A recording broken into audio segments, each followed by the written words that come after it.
Early to bed, early to rise makes a man healthy, wealthy and wise. Hello friends, आप सब लोग कैसे हैं? आपका मेरे टॉक शो लिगेसी लाफ्स में स्वागत है और मैं हूं आपकी होस्ट दीप्ति। आपको लग रहा होगा ये मैं पोइम क्यों सुना रही हूँ।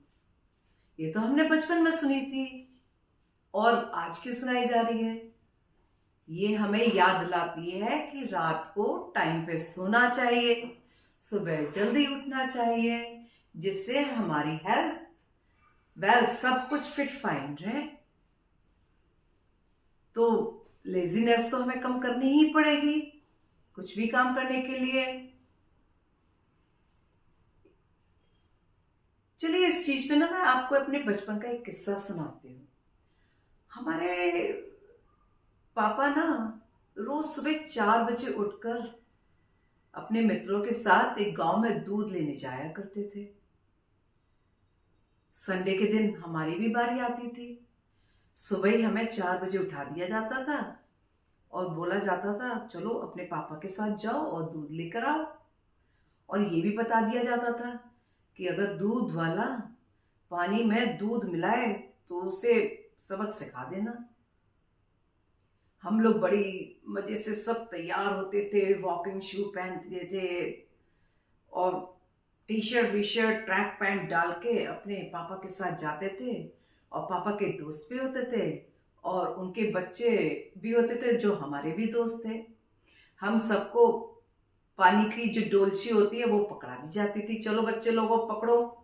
हम लोग उछल कूद करते हुए गांव में जाते थे। हमें एक्चुअली उस बात की खुशी ज्यादा होती थी कि आज हमें वॉक करने को मिलेगा, गांव घूमने को मिलेगा, तरह तरह के जानवर देखने को मिलेंगे और बहुत सारे फलों के पेड़ भी देखने को मिलेंगे जिसमें पेड़ पे हम चढ़ेंगे और फल तोड़ेंगे, खेतों में घूमेंगे, बड़ा मजा आएगा और खूब उछल कूद करते थे।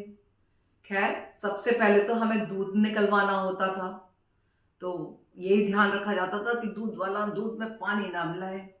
दूध वाला आता था अपनी एक बाल्टी लेकर के और गाय के थन के नीचे रख देता था और दूध दुहता था। पता नहीं कैसे फिर भी चुपचाप से वो उसमें पानी मिला देता था।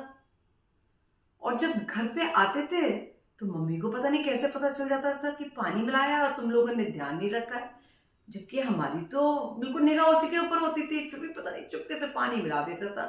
खैर उस दिन हमारा दिन बहुत मजे में निकलता था, मतलब उछल कूद करते हुए और मतलब ऐसा लगता था कि बड़े तरोताजा हो गए हों। और पूरा दिन ना एक एक एनर्जी होती थी पूरे दिन कुछ भी करने की। एक आलस नहीं रहता था, वो लेजीनेस नहीं रहती थी। तो बस पूरे दिन अपना होमवर्क करना, कुछ संडे के जो काम होते थे ना, हमारी मम्मी हमसे झाड़ू पोछा भी करवाती थी उस दिन हमसे, गाँव जब लौट के आते थे दूध लेकर के। और बड़ा मजा आता था, झाड़ू पोछे में सब बच्चों को लगा देती थी। खैर वो टाइम भी निकल जाता था। इसी किस्से को देख के ना मुझे एक और किस्सा याद आ रहा है और ये किस्सा भी कुछ मुल्ला नसरुद्दीन से जुड़ा हुआ है। मुल्ला नसरुद्दीन के गांव में एक आलसी आदमी रहता था और सभी लोगों को पता था कि ये बहुत आलसी आदमी है, क्योंकि वो हमेशा मतलब ढूंढता रहता था कैसे भी किसी से अपना काम करवा लिया जाए। तो लोग भी समझने लगे थे कि ये ना कुछ करना नहीं चाहता है, ये सिर्फ हमसे काम कराना चाहता है। तो लोग उससे ना कन्नी काटने लगे थे और गांव के लोगों ने मुल्ला नसरुद्दीन से इस बारे में बात भी करी कि भाई अपने गांव में एक आलसी आदमी रहता है और उसको सबक सिखाने के लिए तुम्हें कुछ करना पड़ेगा। मुल्ला भी बहाने ढूंढ रहा था कब उस आदमी से मुलाकात हो। एक बार की बात है, रास्ते में वो जा रहा था, दूसरी तरफ से वो आलसी आदमी आ रहा था। दोनों का आमना सामना हुआ। मुल्ला नसरुद्दीन उसे देखे बोलता है, कहो दोस्त क्या हाल चाल है? आलसी आदमी बोला, मुल्ला बिल्कुल ठीक ठाक बढ़िया हाल चाल है। मुल्ला नसरुद्दीन, कहो कैसी जिंदगी चल रही है? आलसी आदमी बोलता है, बहुत बढ़िया चल रही है। मुल्ला नसरुद्दीन को बट याद था ये आलसी है। तो एक दिन वो फिर बोलता है मुल्ला नसरुद्दीन उससे, दोस्त किसी दिन घर पर आओ। बड़ा खुश होता है कि मुल्ला ने मुझे अपने घर पे बुलाया है। मुल्ला नसरुद्दीन फिर से बोलता है, दोस्त किसी दिन मेरे घर पर खाना खाने आओ। वो और खुश होता है कि अरे मुल्ला मुझे अपने घर पे खाना खिलाने के लिए बुला रहा है। मुल्ला नसरुद्दीन फिर मुस्कुराते हुए बोलता है, ऐसा करो दोस्त, कल शाम को ही आ जाओ तुम मेरे घर पे खाना खाने। दोस्त बड़ा खुश होता, वो आलसी आदमी बड़ा खुश होता है, बोलता है, मुल्ला तुम मुझे अपने घर पे बुला रहे हो, क्या मैं इसे तुम्हारे घर पे आने का निमंत्रण समझूं, इनविटेशन, कि तुम मुझे डिनर पे बुला रहे हो। मुल्ला बोलता है, हाँ हाँ क्यों नहीं, तुम्हें बढ़िया बढ़िया खाना खाने को मिलेगा। वाह, आलसी आदमी अपने घर लौट जाता है बड़े इठलाते हुए, खुश होते हुए, और घर पे पहुंचता है। रात भर उसे नींद नहीं आती, अरे कल तो मुझे मुल्ला के घर जाना है, शाम को मुझे बढ़िया बढ़िया खाना खाने को मिलेगा। जैसे तैसे उसकी रात कटती है। वो सुबह उठता है, सोचता है मैं आज कुछ नहीं खाऊंगा पूरे दिन, अगर मैंने कुछ भी खा लिया तो मुल्ला के घर मुझे कुछ खाने को नहीं मिलेगा, मैं कुछ एंजॉय नहीं कर पाऊंगा जो भी उसने अच्छा खाना बनाया होगा। खैर पूरे पूरे दिन वो कुछ नहीं खाता है, भूखे पेट रहता है, तरह तरह के पकवानों के बारे में सोचता रहता है कि मुल्ला के घर आज मुझे ये खाने को मिलेगा, मुल्ला के घर मुझे वो खाने को मिलेगा। और शाम होती है, बड़े अच्छे से तैयार वैयार होकर के वो मुल्ला के घर जाता है। मुल्ला के घर पहुंचते ही बाहर से आवाज आ जाता है, मुल्ला जल्दी से बाहर निकल कर आओ, मैं आ गया हूं। 2 मिनट लगते हैं, वो सोचता है मुल्ला आया क्यों नहीं, फिर से बोलता है, मुल्ला जल्दी से बाहर आओ, मैं आ गया हूं, मैं तैयार हूं खाना खाने के लिए।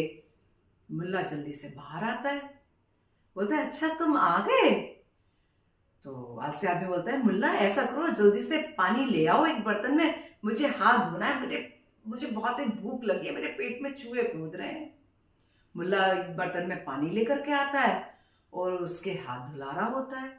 हाथ धुलाते धुलाते वो बोलता है धीरे से उसके आलसी आदमी के कान में कि दोस्त आज तुम्हें खाना नहीं मिल पाएगा।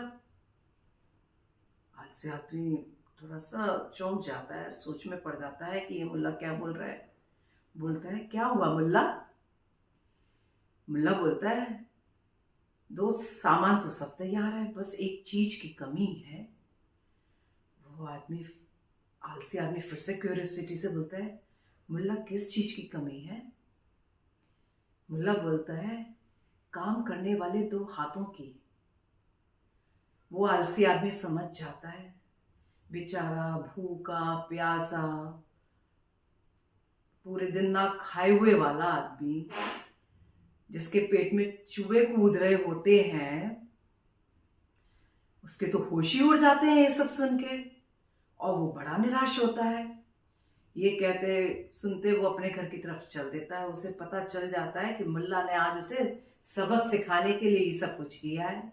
तो गांव में जब भी उसे मुल्ला दिखाई देता या गांव के और भी लोग दिखाई देते, क्योंकि ये किस्सा उस सबको भी पता चल गया था कि मुल्ला ने उसे सबक सिखाया है, तो गांव के लोग जब भी उसे मिलते और मुल्ला जब मिलता, सबको डर के मारे देख के वो भाग जाता और कन्नी काट लेता। तो बताओ आपको ये कहानी कैसे लगी, इस आलसी आदमी की। तो आप मेरे से इस तरह की कुछ जो भी कहानियां सुनना चाहते हैं तो मेरे चैनल को लाइक शेयर और सब्सक्राइब कीजिए, और कमेंट में लिख के शेयर कीजिए, बताइए कि ये कहानी कैसे लगी। Okay, bye bye, good night.